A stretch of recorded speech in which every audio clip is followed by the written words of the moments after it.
So here at Molandino, we run a double shift in manufacturing coffins and caskets, and it starts from 6 o'clock in the morning until 11 o'clock in the evening.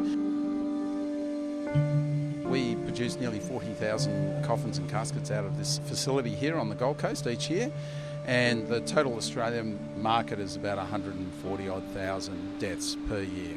And obviously death rates change seasonally because in winter people get flus, and that's where the death rates go up, where we're just coming into our busiest period right now, and during summer it's very quiet.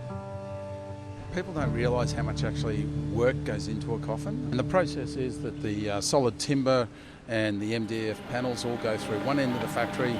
They get all prepped and processed and sawn to the right shapes, sizes, because there's so many variety of sizes in coffins. We have large ones, we have medium sizes, and then you've got your smaller ones as well, right down to your child's coffins.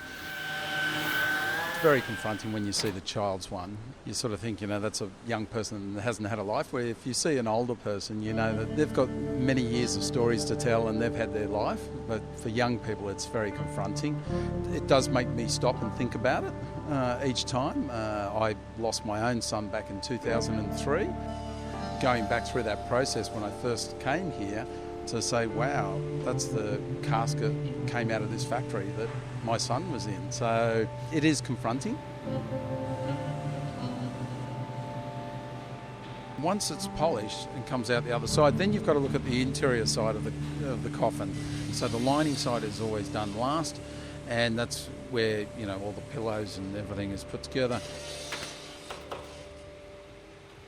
And then it goes through an inspection process to ensure that there is no defaults with the casket, make sure the paint is right and make sure the interior is right, that all the hinges and everything work. Once that's all gone through, it is then transported around the country. We try and do the best we can to be able to deliver a comforting process for the family. We're constantly coming up with ideas. How do we make it different? How do we make it more stylish or contemporary and bring it into the age of what we're living now instead of the dark ages?